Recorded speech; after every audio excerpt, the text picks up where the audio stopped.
कई दिनों से एक बात मन में बार बार उठ रही है कि इंसान को शायद अपने कर्मों का फल इस जीवन में ही भोगना पड़ता है। यह बात नहीं है कि मैं टेलीविजन में आने वाले क्राइम और भक्ति प्रधान कार्यक्रमों से प्रभावित हो गया हूँ। यह भी नहीं है कि धर्म ग्रंथों का पाठ करने लगा हूँ, न ही किसी बाबा का भक्त बना हूँ। यह भी नहीं कि पश्चाताप की महत्ता नए सिरे में समझ आ गई हो। दरअसल बात यह है कि इन दिनों मेरी सुपुत्री सोनी का मेलजोल अपने सहकर्मी मदन के साथ काफी बढ़ गया है। मेरी चिंता का विषय मदन का शादीशुदा होना है। सोनी एक निजी बैंक में मैनेजर के पद पर कार्यरत है। मदन सीनियर मैनेजर है। मेरी बेटी अपने काम में काफी होशियार है, परंतु मदन के साथ उसकी नजदीकियां मेरी घबराहट को डर में बदल रही थी। मेरी पत्नी सीमा बेटे के पास विदेश गई थी। अब वहां फोन करके दोनों को क्या बताता। स्थिति का सामना मुझे स्वयं ही करना था। आज मेरा अतीत मुझे अपने सामने खड़ा दिख रहा था। मेरा उदयपुर नगर में नया नया तबादला हुआ था। परिवार दिल्ली में ही छोड़ दिया था। वैसे भी सीमा उस समय गर्भवती थी। विकास भी बहुत छोटा था और सीमा का अपना परिवार भी वही था, इसलिए मैंने उनको यहाँ लाना उचित नहीं समझा था। वैसे भी 2 साल बाद मुझे दोबारा पोस्टिंग मिल ही जानी थी। यहाँ उदयपुर में एक घर किराए पे ले लिया था मैंने। वहाँ से मेरा बैंक भी पास पड़ता था। पड़ोस में भी एक नया परिवार आया था, एक औरत और तीसरी या चौथी में पढ़ने वाले 2 जुड़वा लड़के। मेरे बैंक में काम करने वाले उमेश बाबू उसी मोहल्ले में रहते थे। उनसे पता चला कि वो औरत विधवा है। हमारे बैंक में ही उसके पति काम करते थे। कुछ साल पहले बीमारी की वजह से उनका देहांत हो गया था। उन्हीं की जगह उस औरत को नौकरी मिली थी। पहले अपने ससुराल में रहती थी, परंतु पिछले महीने ही उनके तानों से तंग आकर यहाँ रहने आई थी। बचकर रहना रोहित जी, बड़ी चालू औरत है, हाथ भी नहीं रखने देती। जाते जाते उमेश बाबू यह बताना नहीं भूले थे, शायद उनकी कोशिश का परिणाम अच्छा नहीं रहा होगा, इसलिए मुझे सावधान करना उन्होंने अपना परम कर्तव्य समझा। सौजन्य हमें विरासत में मिली है और पड़ोसियों के प्रति स्नेह और सहयोग की भावना हमारी अपनी कमाई है। इन तीनों गुणों में हम पुरुष वर्ग पूरी ईमानदारी से जतन तब और भी करते हैं जब पड़ोस में एक सुंदर स्त्री रहती हो। इसलिए पहला मौका मिलते ही मैंने उसे अपने सौजन्य से अभिभूत कर दिया। ऑफिस से लौटकर मैंने देखा वो सीढ़ियों पर बैठी हुई थी। आप यहाँ क्यों बैठी हैं? मैंने पूछा। जी सर, मेरी चाबी कहीं गिर गई है, बच्चे आने वाले हैं, समझ नहीं आ रहा क्या करूँ। आप परेशान न हो और मेरे घर में आ जाओ। जी, मेरा मतलब है आप अंदर चलकर बैठिए, तब तक मैं चाबी बनाने वाले को लेकर आता हूँ। जी, मैं यही इंतजार कर लूंगी। थोड़ी देर बाद अंजना जी के घर की चाबी बन गई और मैं उनके घर में बैठकर चाय पी रहा था। आधे घंटे बाद उनके बच्चे भी आ गए। दोनों मेरे बेटे विकास के ही उम्र के थे। पल भर में ही मैंने उनका दिल जीत लिया। जितना समय मैंने शायद अपने बेटे को नहीं दिया था, उससे कहीं ज्यादा मैं सोनू और मोनू को देने लगा था। उनके साथ क्रिकेट खेलना, पढ़ाई में उनकी सहायता करना, रविवार को उन्हें लेकर मंडी की चाट खाने तो जैसे नियम बन गया था। अंजना जी अब अंजना हो गई थी। अब किसी भी फैसले में अंजना के लिए मेरी अनुमति महत्वपूर्ण हो गई थी। इसलिए मेरे समझाने पर उसने अपने दोनों बेटों को स्कूल के बाकी बच्चों के साथ पिकनिक पर भेज दिया था। सरकारी बैंक में काम हो न हो, हड़ताल तो होती ही रहती है।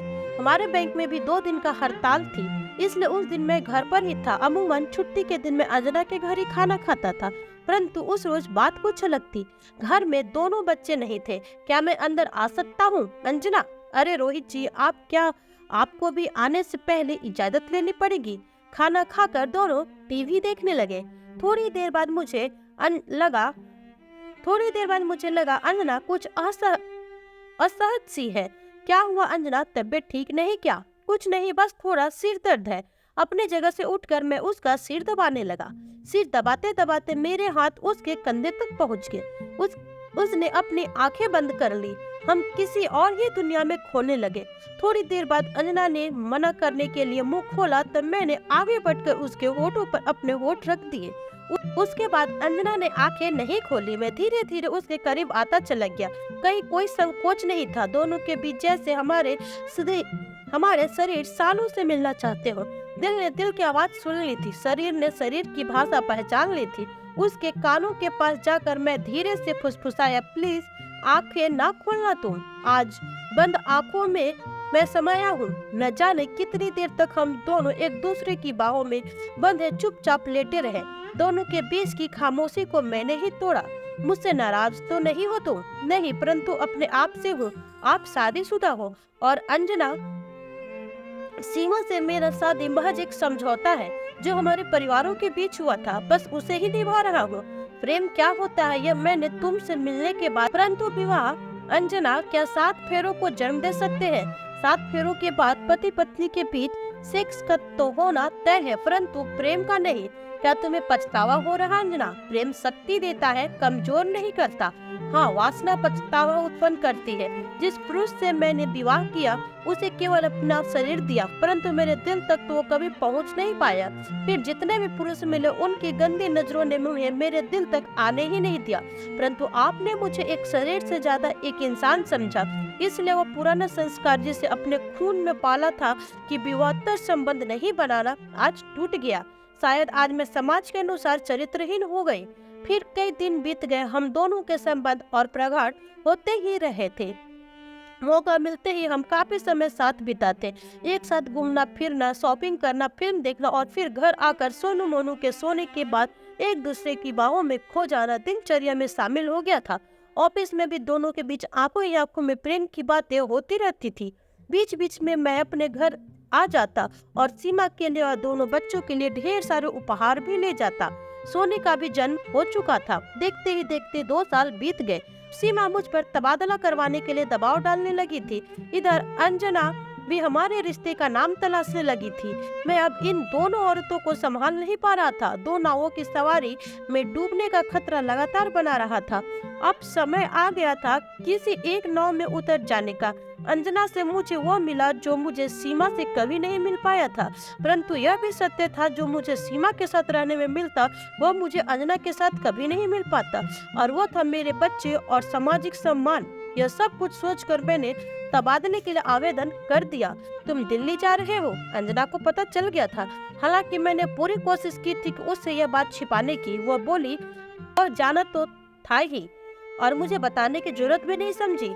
देखो अंजना, मैं इस रिश्ते को खत्म करना चाहता हूँ, पर तुम तो कहते थे कि तुम मुझसे प्रेम करती हो। हाँ, करता था, परंतु अब नहीं करते। तब मैं होश में नहीं था, अब हूँ। तुम कहते थे सीमा मान जाएगी, तुम मुझसे शादी करोगे। अब क्या हो गया? तुम पागल हो गई हो क्या?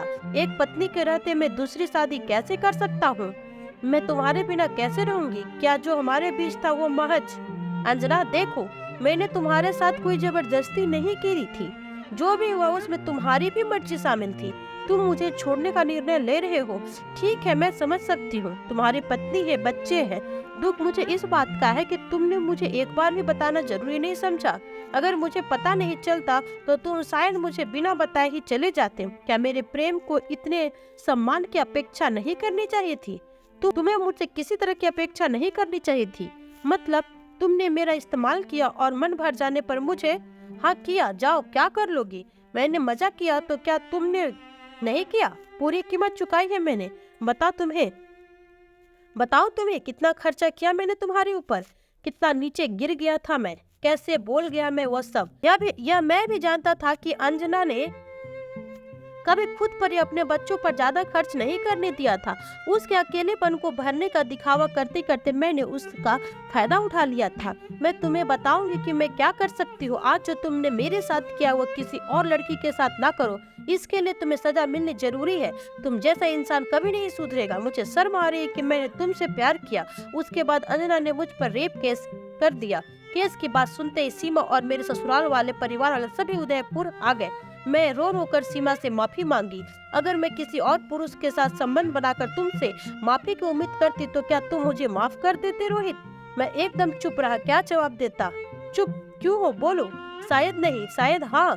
यकीनन तुम मुझे माफ नहीं करते। पुरुष जब बेवफाई करता है तो समाज स्त्री से उसे माफ कर आगे बढ़ने की उम्मीद करता है, परंतु यही गलती एक स्त्री से होती है तो समाज उसे कई नाम दे डालता है। जिस स्त्री से मुझे नफरत होनी चाहिए थी, मुझे उस पर दया भी आ रही है और गर्व भी हो रहा, क्योंकि इस पुरुष दम्भी समाज को चुनौती देने की कोशिश उसने की थी। तो तुम मुझे माफ नहीं।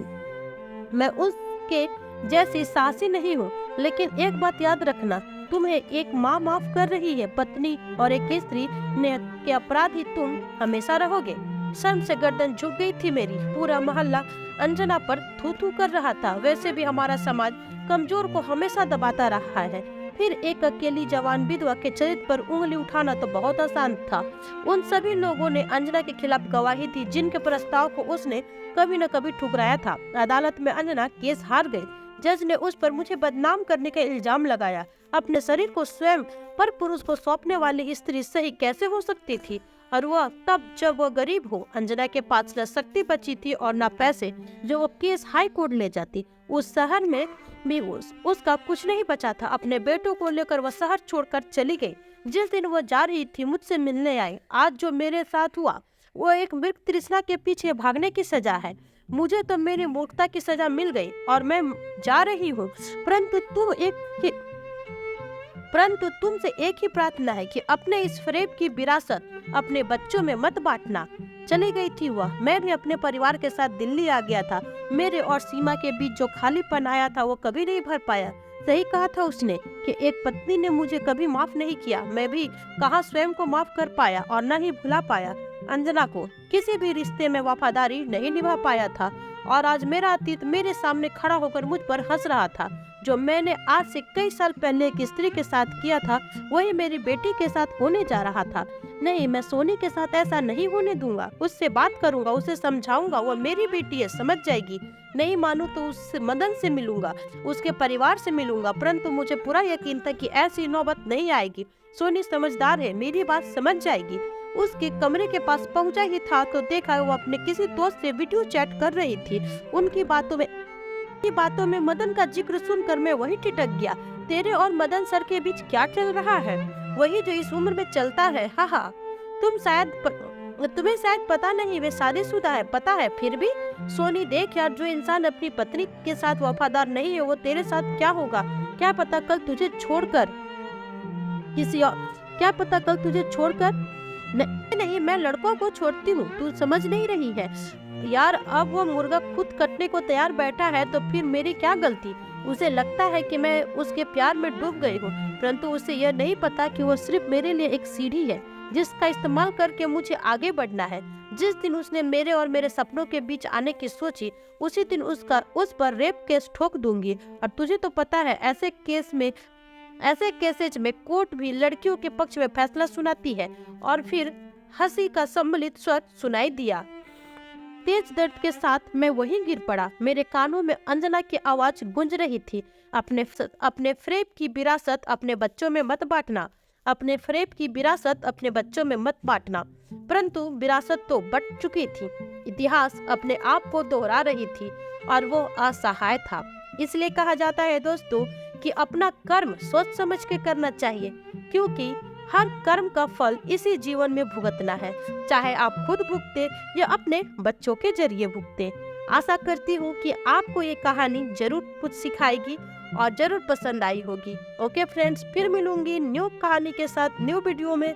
तब तक अपना ख्याल रखें और स्वस्थ रहें। साथ ही एक लाइक और सब्सक्राइब करना ना भूलें। Bye bye.